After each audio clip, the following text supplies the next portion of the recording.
여러분 혹시 미역이 건강에 치명적이라는 사실 알고 계셨나요?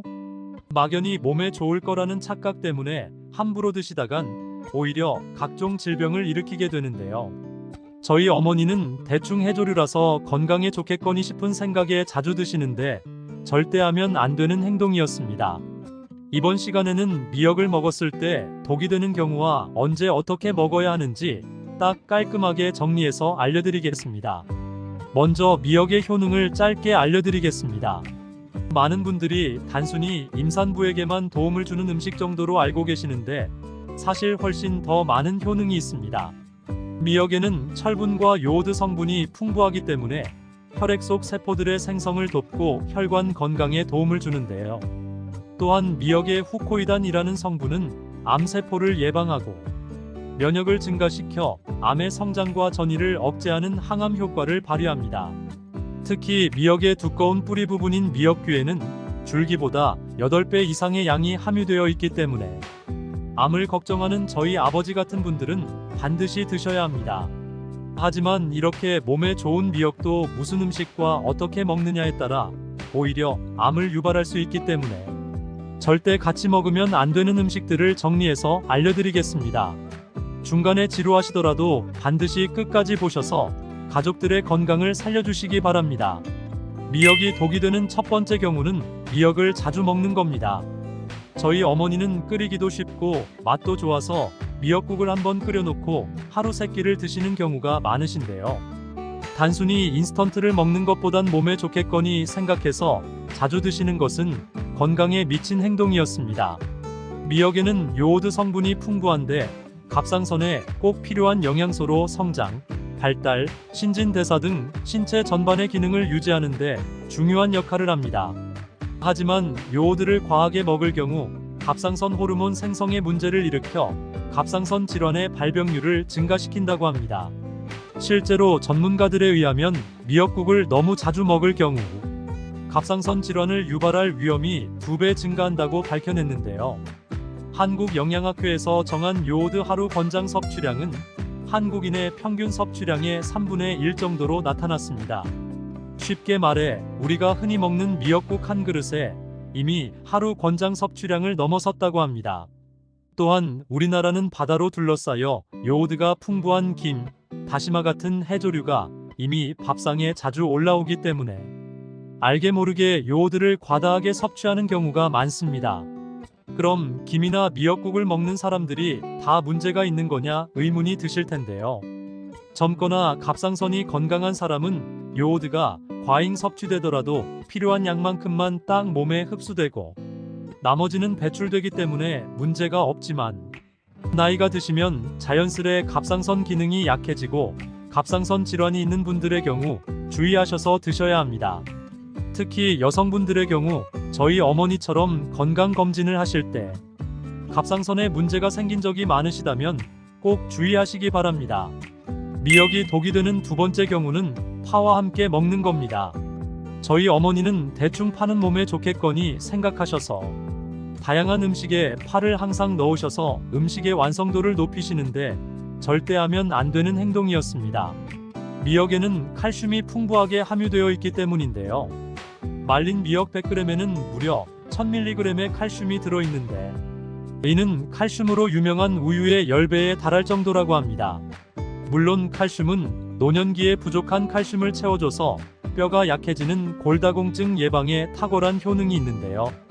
하지만 이렇게 많은 양의 칼슘을 파와 함께 먹는다면 파의 유황과 인을 중화하는데 모두 허비되는데요. 아주 쉽게 말해 미역의 칼슘이 몸에 흡수되는 것을 파가 방해한다는 것입니다. 뿐만 아니라 미역의 미끌거리는 성분은 알긴산이라는 성분인데요.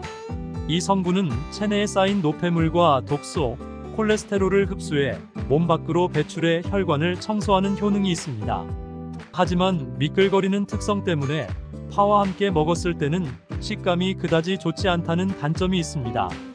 미역과 파는 개별적으로 먹는다면 건강에 최고의 음식이지만 함께 먹는다면 맛과 영양이 모두 떨어진이 되도록 따로 드시길 바랍니다.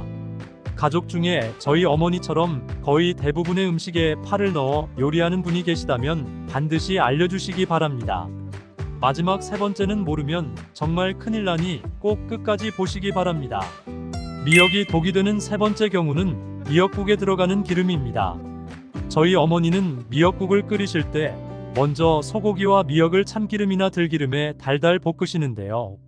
이렇게 기름에 볶으면 미역국에서 구수하고 감칠맛이 더해지는데 사실 건강에는 최악의 행동이었습니다. 이유는 들기름과 참기름의 발연점 때문입니다. 발연점은 쉽게 말해 기름의 온도가 올라가면 화학물질이 급격하게 발생하는 온도를 말하는데요. 기름은 가열하면 할수록 산패가 많이 일어나기 때문에 맛과 성분이 변하는데 특히 참기름이나 들기름의 발연점은 150도 정도로 다른 기름들에 비해 가장 낮은 편이라 더욱 쉽게 산패됩니다. 참기름이나 들기름은 냄비나 후라이팬에 넣어 높은 온도에서 볶아 먹는 경우가 많은데 이 경우 1급 발암물질인 벤조피렌이 발생하게 됩니다. 벤조피렌은 세계 암 연구소에서 인간에게 암을 직접적으로 유발하는 발암물질로 지정할 만큼 매우 치명적인 물질입니다. 벤조피렌은 간암, 위암, 피부암 등 각종 암 발병률을 높이고 그 중에서 특히 음식을 조리할 때 나오는 연기가 폐를 통해 몸에 들어와 폐암 발병률을 높이게 됩니다. 참기름이나 들기름에는 건강에 좋은 불포화 지방산이 많지만 이 불포화 지방산이 고온에 노출될 경우 쉽게 산패되기 때문에 이런 발암물질을 만들어냅니다. 따라서 참기름이나 들기름은 낮은 온도에서 살짝만 요리하거나 부침개처럼 무침 요리에만 사용하는 게 좋고 떡국처럼 먹기 직전에 뿌려 향과 윤기를 위한 용도로 사용하는 게 가장 안전합니다. 지금까지 들으신 분들은 미역을 아예 먹지 말라는 건가 생각하실 수 있는데요. 그럼 미역을 건강하고 효과적으로 드시려면 어떻게 먹어야 하는지 깔끔하게 알려드리겠습니다. 지금부터 정말 중요한 내용이니 반드시 끝까지 보셔서 가족분들에게 알려주시기 바랍니다. 미역을 건강하게 먹는 첫 번째 방법은 식초와 함께 먹는 겁니다. 많은 분들이 단순히 신맛이 나게 하는 용도라고 알고 계신데 사실 식초는 식품의 영양 흡수를 도와주는 역할을 합니다. 미역의 풍부한 칼슘이 식초와 만난다면 체내에서 초산칼슘으로 변하는데 칼슘을 단독으로 섭취하는 것보다 흡수율이 60% 이상 높기 때문에 나이가 들수록 발병률이 높은 뼈 질환을 예방한다고 합니다. 또한 식초의 초산은 몸속에 들어오면 구연산으로 바뀌며 장내 유해균을 억제하고 혈액순환을 촉진해 장 건강에 유익이 줍니다. 젊을 때는 라면을 먹더라도 아무런 문제가 없었지만 나이가 들수록 영양 흡수율이 떨어져 대충 아무거나 먹으면 영양 부족에 빠지기 쉬운데요. 이때 오이냉국처럼 식초와 미역을 함께 드신다면 맛과 건강을 동시에 챙길 수 있습니다. 저희 아버지는 뼈 건강을 위해 우유를 자주 드시는데 사실 우유보다 칼슘이 10배 많은 미역 같은 음식을 추천해드리기 바랍니다. 미역을 건강하게 먹는 두 번째 방법은 두부와 함께 먹는 겁니다. 두부를 만드는 콩에는 사포닌 성분이 들어있는데요. 쉽게 말해 사포닌 성분은 피부 미용, 노화 억제 등 항산화 성분이 풍부한데 체내 요오드 성분을 몸 밖으로 배출한다는 단점이 있습니다. 몸에 요오드가 부족해진다면 만성 피로에 시달리고 기억력이 떨어지며 심할 경우 탈모까지 생길 수 있는데요. 바로 이때 요오드가 풍부한 미역을 함께 드신다면 두부로 인한 요오드 상실을 방지하고 서로 부족한 영양분을 보충하기 때문에 건강한 식단을 드실 수 있습니다. 두부 된장국에 미역을 넣어도 좋고 미역국에 두부를 넣어 드셔도 좋으니 출근길 바쁜 남편을 위해 한 번씩 해주시면 좋을 것 같네요. 이번 영상은 여기까지입니다. 영상이 도움이 되셨다면 구독하셔서 건강에 유익한 정보를 받아보시길 바랍니다. 주위에 건강이 필요한 가족분들에게도 이 영상을 공유해 주시거나 알려주시길 바랍니다. 시청해 주셔서 감사합니다. 여러분의 건강을 기원합니다. 지금까지 건강마술사였습니다.